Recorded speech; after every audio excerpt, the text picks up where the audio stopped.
My name is Amanda McLernan, and I work with Junior Achievement on the marketing team, and then I also volunteer with Junior Achievement. I'm thrilled to be today's host, and I'm really excited to introduce you to our panel this morning. We've got a lot of different people here supporting Junior Achievement, and what makes me really excited about today's webinar is I think there's a lot of us right now out there who are really looking for a way to make an impact in the world right now and make a change. And one of the things I love about volunteering with Junior Achievement is that they provide just such a clear way to have an impact on kids, teens, youth in Colorado and beyond. So I'm excited to hear about that today.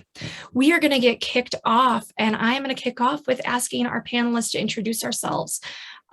This will be about a 30-minute webinar today. This is recorded. You're welcome to take notes. We are also going to be directing you to the Junior Achievement website for a couple of different resources. But right now, what I'm going to do is start introducing our other panelists.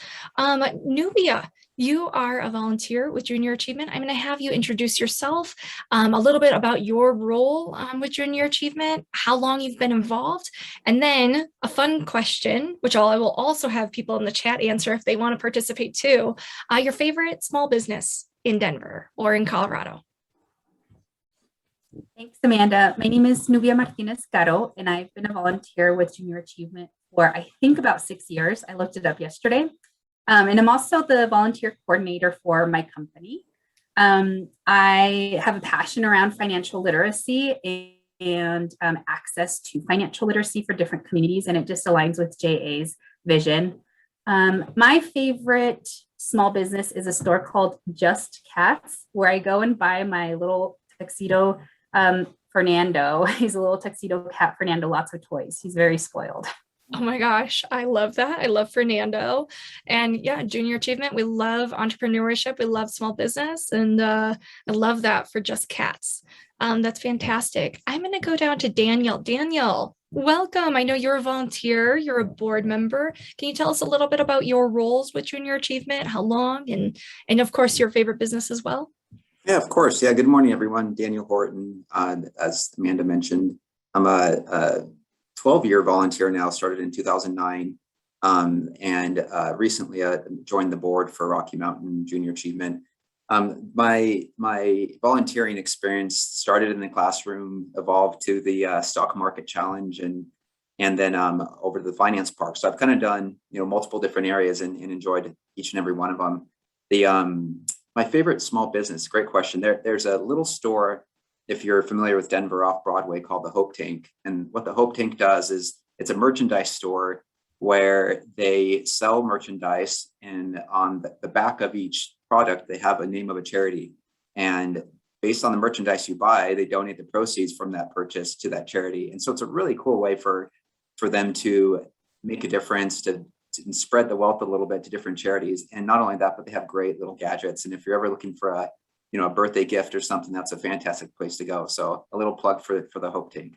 Oh, I love it. That is so cool. And I would love to have a shirt that it has Junior Achievement on the back. That would be really cool too. Yeah, absolutely. Awesome. Well, thank you for being here today, Daniel.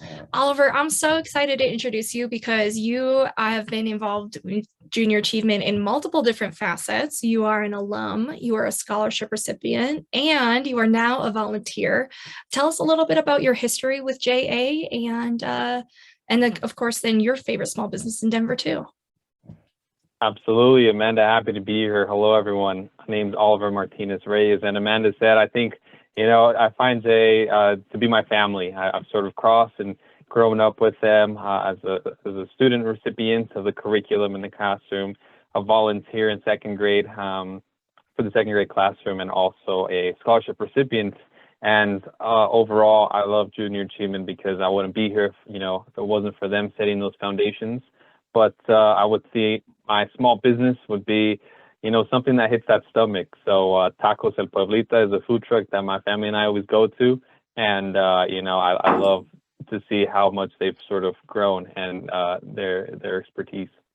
Oh, that's fantastic. Yeah, I'm excited to come back to you. We've got a lot to talk about this morning.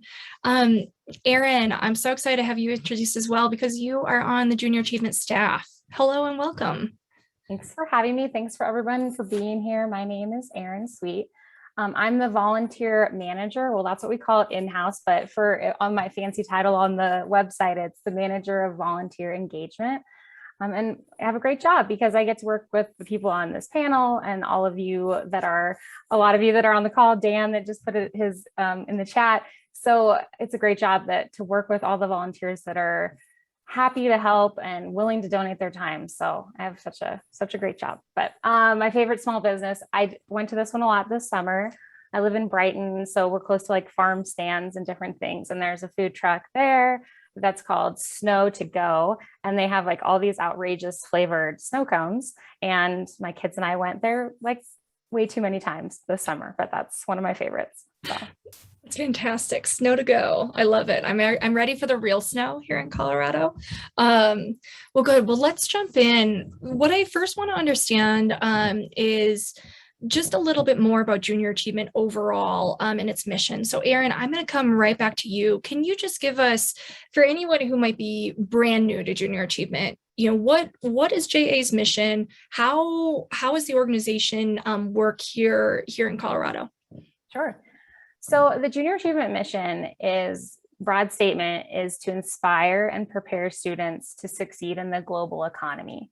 So that's the big picture, but what does that mean locally? What are we doing? So we're developing partnerships always with companies, with volunteers, and then with schools and educators to get our programs out to students kindergarten through 12th grade, regardless of background, all over the Denver metro, all the way up into northern Colorado and even Wyoming. So we've got some Cheyenne on the call. And so our programs are around 3 different pillars, and I'll just really quickly go over them. But financial literacy is a big one. And our programs have things like, budgeting and how do you do that? How do you get a credit card? How do you apply for a car loan?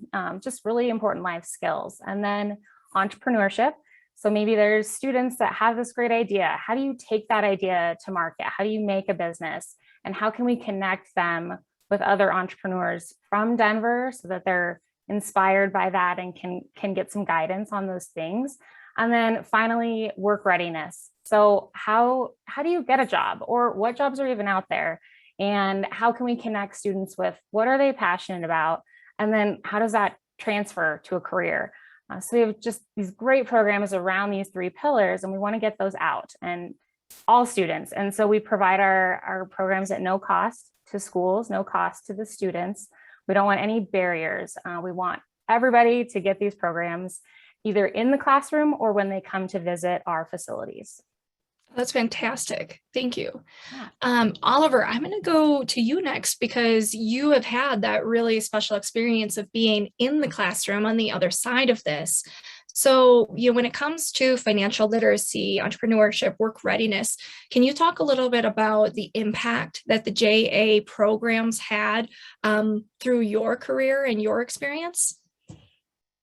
Absolutely, Amanda. And as Erin was sort of, going down the list of the 3 pillars, I really reflected in my life of how they've been very instrumental in my success. The financial literacy through JA's curriculum allowed me to get involved with credit cards and actually go through college, managing my budget on credit cards and earning points and things like that. And I think the budget was the biggest thing, sort of going through the undergrad and master's program, sort of using your, summer internship money and things like that. So I would say, that's huge impact, understanding how money works, how to spend it wisely. Mm-hmm. Second, the entrepreneurship.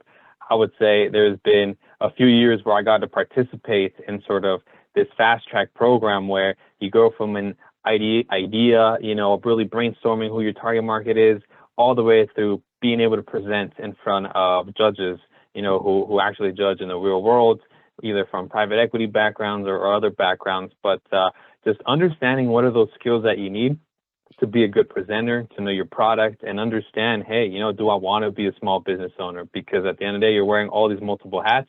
And if it wasn't exposed to me, then, I could only imagine the mistakes I would be doing in real life as an adult with bigger consequences. And work readiness, I think that's very instrumental. Work readiness, the impact it's had, I think, are two things. One, the belief and the confidence, right? The confidence to believe in myself and, what is that toolbox that I can carry with me to those job interviews, those small pitches or networking events. So learning simple things from the volunteers, such as how to give a firm handshake, how to follow up on an email, how to, greet, how to say your name, how to eat at the sort of dinner table, in a professional setting.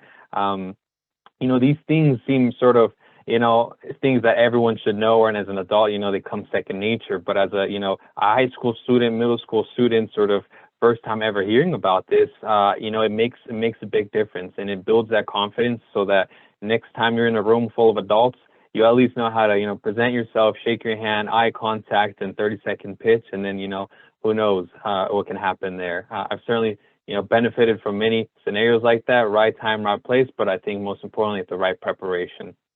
And that confidence came from the JA curriculum for me. I love that. I think that's I think the thing that you said about confidence and even some of those things that, so many of us as adults, at a certain point, you might take for granted that how to do the handshake, how to do the eye contact because it's been demonstrated or viewed. But when if we can all put ourselves back into, the mindset of we had when we were in middle school or when we were in high school or when we were 14 years old, who was it that taught that? And for so many students here in Colorado, junior achievement is that partner. And through our awesome volunteers, they get to learn that. I would like to go to you next, Nubia, because I know one of the reasons that you volunteer with junior achievement is because it really aligns with your personal core values. And I think for a lot of people considering volunteering with junior achievement today, a lot of people are looking for something that, yes, they have an impact, but it deeply touches on their core values. Can you just talk to us a little bit about why you choose to donate your time and how that aligns with you? Yeah. So Amanda, I work in banking. And one of the lessons that I learned early on in my career when I started 19 years ago is that many communities, Latino communities, are underbanked or unbanked completely. And, this could really put our community at a disadvantage. There's higher fees to cash your check. There's less ability to pay bills efficiently. There's, there's just a lot of inefficiencies that go along with that. And so for me, really having the opportunity to bring financial literacy to the community has always spoken to me. And the ability to do that early on with children so that children learn these lessons and, like Oliver said, learn to budget so that they're not making mistakes through college and master's programs, that they're learning to leverage debt efficiently. And these are all lessons that then they take home to their parents and to their grandparents and to their siblings and to their aunts and uncles. And so really for me, it's the impact that it's not just the impact of the student that you're seeing that day in the classroom or that day at Financial Park Plaza, but it's really the impact that ripples out from that student that is important to me. I love that. I love the ripples. And I think that is something that, even when I go back and because we had junior achievement in the high school I grew up in, was thinking about how that conversation passed from person to person. So I love that. Now I want to ask you, because I think that this is important, is with sometimes when we talk about finances, it can sometimes be taboo, whether it be in a culture, whether it just be our family didn't talk about it. Do you ever have a hard time talking about finances in these classrooms, or how do you how and what do you believe about the importance of talking about it to these kids so that we can make moves together? Absolutely. And Amanda, I think partially it is cultural, right? Sometimes we come from countries where maybe our banking system isn't as stable as it is in the United States. And so we might not trust the banking system, right? Or we come from a culture that thinks that maybe talking about money is rude. You're bragging about what you have, right? Or there might be some embarrassment that maybe you have less resources. And so I think breaking down those barriers and really normalizing talking about money, because the more information that we share collectively, the more we're helping each other build. So we're teaching each other about budgeting. We're teaching each other about leveraging debt. We're talking about retirement plans, and we're talking about the strategies are in investment accounts. None of that should be shameful. It's things that successful people have done for generations. And it's time that we bring that into our community and make it okay to talk about money and make it acceptable, that it's not bragging to share with somebody your best investment advice, or it's not being rude to talk to somebody about, shopping for the best interest on a loan. And so really it should be about helping each other make better decisions. And I think that's really where we as collectively as volunteers can make an impact in the community in changing that mind shift, that it's not shameful to talk about money. It's actually really, really important that we bring those conversations into our families. I love that. Thank you so much, Nuvia. Daniel, I want to go on to you next because I know you also share very similar beliefs and very similar value systems. And I've heard you talk about the impact that junior achievement has had on communities. Can you give us a little bit from your perspective how all of this aligns with your core values and how you see this impacting your communities as well? Yeah, definitely. Thanks, Amanda. And kind of just building off of what everyone else has said, I actually have the opposite perspective where I didn't grow up in a school system that had junior achievement. And I remember feeling at a disadvantage at going in, entering the college, not really knowing what the steps were I was supposed to take. I came from a family where neither parent went to college. That had my mom's from Chile, and so she was really trying to figure out how to navigate life, let alone give me the right steps to actually move into college and find a career. So I remember being a little frustrated by the process because it really came back to who you knew and where your family grew up to determine how you were going to be able to take these steps. And I was lucky enough in my experience to have a friend that had a family that kind of took me by the hand and showed me that way.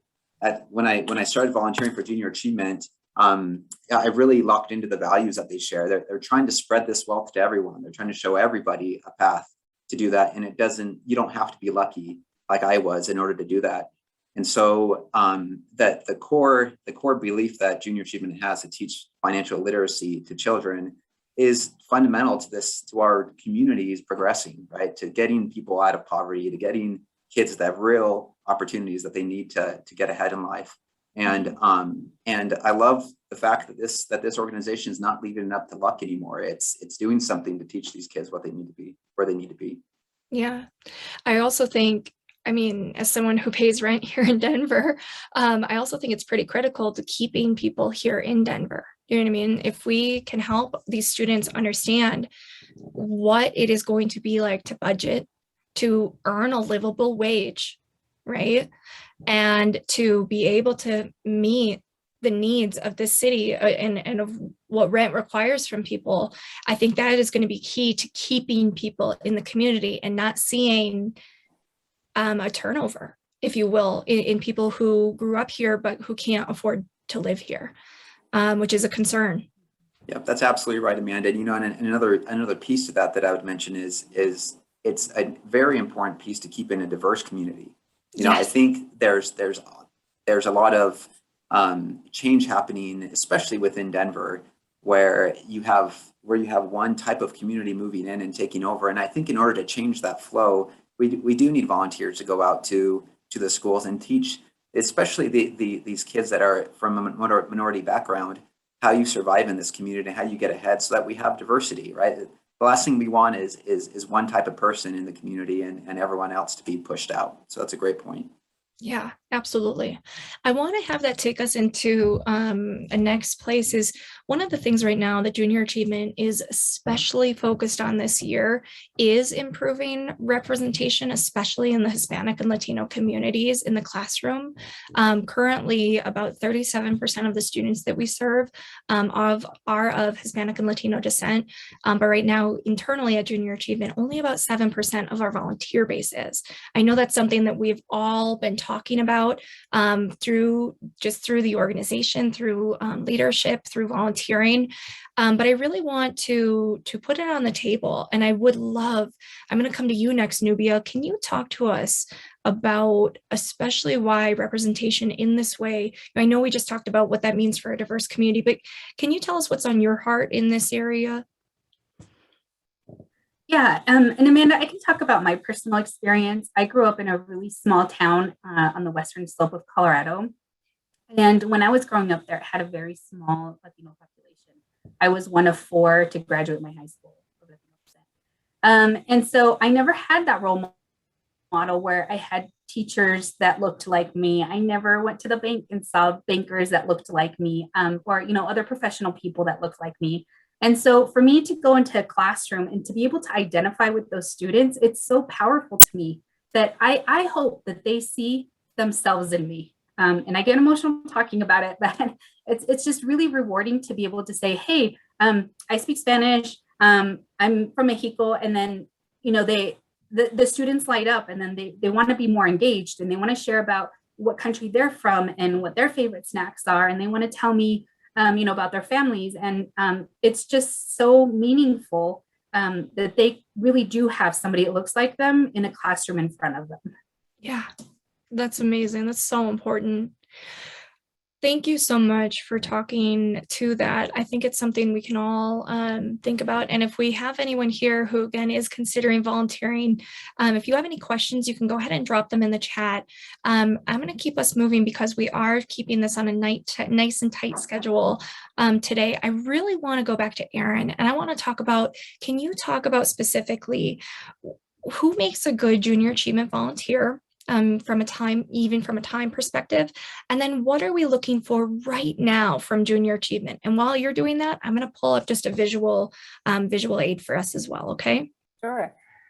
What makes a good volunteer? Such a good question, and it's very broad, so that's good. We want it to be young professionals. We want it to be seasoned professionals. We want it to be people from all different backgrounds, all different ages. Like Nubia was saying, we want representation. We want students to see themselves in their volunteers. So what makes a good volunteer is somebody who could donate maybe a day, and they could come help us out at our finance park. And maybe you have PTO for volunteering at your company, and that's fantastic. And we would love to have that. We also have programs that require less time commitment too. So we have a variety of programming and different ways to get involved, but you do not need to be a financial expert. You do not need to be tied to a financial industry. What we just want people who can be authentic and share their experiences, their life story, how they got where they are, and just give students something to think about, some inspiration to have, change their perspective, and just give them tools. If you pay your bills and you have a job, you're an expert for these students because they're not doing that yet. So that's what we need, is people who can get up in front of a student group and be a role model. Mm-hmm. That's fantastic. And I think Nubia, Danielle, Oliver, who has specifically volunteered at Finance Park before? Nubia. Okay, I'm going to come to you, Nubia. Thank you. Nubia, can you tell us, and Mitch asked a great question in the comments. He said, what do you need or ask volunteers to do? I'm fine with going to Erin for the specifics, but Nubia, specifically related to Finance Park, because Finance Park is a program that Junior Achievement offers, and it is the opportunity for volunteers to volunteer in person. Woohoo! Which is it just feels good, right? It's fun. But can you tell us a little bit about what that looks like from the volunteer perspective? Yeah, it's one of the best parts about Junior Achievement is how easy it is to volunteer. No matter which type of volunteering you're doing, JA just makes it so easy. So for Finance Park, you just show up in the morning and you get training that morning, and then I think the only thing you need is a lot of enthusiasm to work with students.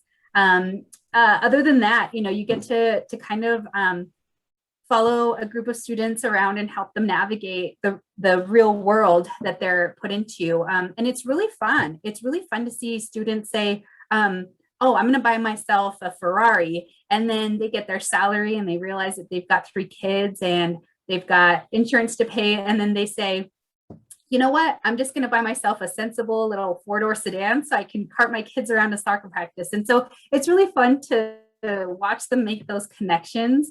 So I think in terms of being a volunteer for Finance Park, all you need is a great attitude and to show up ready to engage with the students. Love that. Oliver, have you been through Finance Park as a student? I have not. You have not? Okay, no worries. I was just curious. I couldn't quite remember that.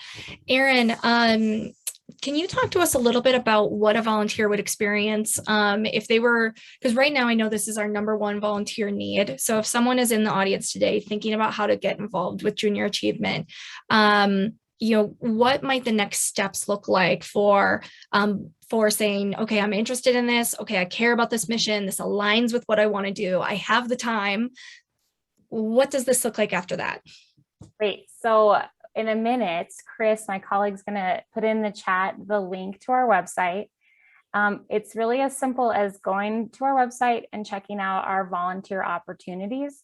And all of the dates that we need help this fall are listed. There's a huge variety. And so something hopefully can fit into your schedule. And most of the time, the commitment is 8 a.m. to 2 p.m. And like Nubia said, you get trained when you come, so there's no advanced preparation required. And you really, again, don't need to be an expert. You're just coming to help students navigate through this budgeting and life scenario. And the program is very intuitive. So you're just there to share your experiences and help them make some decisions. And they get to practice financial choices in a safe space without any financial consequences. So it's a really great way to do that. So look at those opportunities, and you're absolutely welcome to email questions. And I think Chris is going to drop some more information about that as well. Yeah, we've got some really great activity happening in the chat. We've got more information on how to sign up for Finance Park. Melissa asks, because it's been a few years since she's volunteered with JA, is Finance Park similar to JA in a Day experience? It's similar in the time frame that it runs, the 8 a.m. to 2 p.m. It is with older students, so this would be middle school and high school. And unlike the JA in a Days, there's no preparation beforehand. So you just come. That's fantastic. If someone is still considering junior achievement, they might not be ready to sign up for Finance Park. What is a way that they can get involved with the organization? Just to kind of take the next step of inquiry, maybe have a few more conversations, a deeper conversation than maybe today allows for, about all of the many ways to get involved with junior achievement Rocky Mountain. Yeah, so I think that link is going to come up as well, and that is on our website. And that is just a way to submit, it's just popped into the chat, your questions. If you need more time to speak to somebody, or you're looking for something a little bit different, we are happy to answer those. But definitely Finance Park is where the need is going to be this fall. So if you're interested, we would just love to have you. That's fantastic. I'm going to just quickly show what someone might see, and then I'm going to ask for closing remarks from everyone. If you are on the website and you are specifically looking for Junior Achievement Finance Park, this is what you'll see. You're going to see the date that the next time is available. You're going to see when this is. You're going to see the date here and about the volunteer commitment time. And then you're going to see how many volunteers are needed for that day. So if you want to volunteer and then you want to bring someone with you, which is like the best way to do things, then you can just click this green sign up button, and then you can put an inquiry in, and someone from Junior Achievement will be in contact with you to then take those next steps. Okay, I would love to hear, I'm going to start with Oliver. Just any advice you have for anyone considering volunteering, or anything else you'd like to share with us today. Absolutely. I think the biggest thing would, would love to hear, see the chat room function here. To answer the following question, really reflect. And what was the last time you walked, not even volunteer, you walked in a school, whether it be elementary, middle school, or high school? These students that you're volunteering in front of are not only our present, but also our future, right? And I think if your children, if you're on the wiser side of the spectrum in terms of the age, it's a good opportunity to see, the capabilities of the current, the current students. And I'm always amazed when I volunteer in second grade of how inquisitive they are, and just you leave the day full of energy, to say the least. And so for us as a student, every time a volunteer comes, it's already an icebreaker. It's a break from the lesson and the boring slideshow. And we're just eager to learn. And so, from a volunteer, just bring your experience, bring your stories. That's what we look for. And I think the bonus would be, depending on the COVID restrictions, bring, some donuts if they allow you, or if you work for a company, they got some, swag, t-shirts, notebooks or whatever. Like those small tokens are very memorable from a student perspective, and really break the ice. Like we're just there to really listen and hear your experience. And JA, it's been reiterated, and I'll reiterate it once more. They prepare you for everything. So you're never going to walk into a classroom blindly or unprepared. So that's why I volunteer, the energy, and you get to see sort of the present and the future right in front of you. That's amazing. Thank you so much, Oliver. Erin, is there anything else you'd like to share? Yeah, I hope to see some of you, and don't be intimidated. I think, Oliver, that was a great thing to say.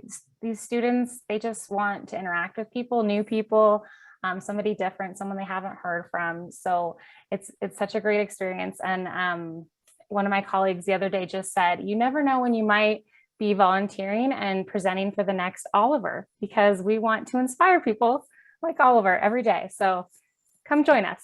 Thank you. Daniel, I'm going to go to you next. Yeah, no, and I'll just kind of add on to that. From a team building standpoint, what I like to do is take my teams to go do these events, do J in a Day, do the finance park, and that there's nothing like getting one of your team members out of their shell than dealing with a prickly 8th grader at finance park. So it's definitely a way to have some kind of shared experience with your team, inspire them to help out, and at the same time, like we've mentioned, really helping the next generation get ahead in life and not leaving up the chance. Mm-hmm. I love that. Thank you. Well, Nubia. I think I'm not a natural teacher. I don't have children myself. And so it was just I think I felt a little uncomfortable being in the classroom by myself. So I brought a friend and we tag teamed the classroom, and it was a lot of fun. And so I think that if anybody has any hesitation or reservation about it, recruit a friend and do it together. Like I said earlier, JA just makes it so fun, so easy, and ultimately it's just so rewarding. So don't hesitate to sign up for the next event. And I really hope to see our attendees here in a classroom soon. Yeah, me as well. Well, thank you so much for everyone for your time this morning. We would love to invite you to take the next step, either with Finance Park or just a general volunteer inquiry. At the same time, if you would like to stay in touch with us on social media, we are very, very active, especially on LinkedIn and Instagram. We also are active on Facebook. So come connect with us. We post continually about the need that we have, the different opportunities, and we just really are so grateful for everyone here who just has the calling to make a difference and to help really, really go further into financial literacy in our community. So thank you all so much, and we will connect with everyone in the future.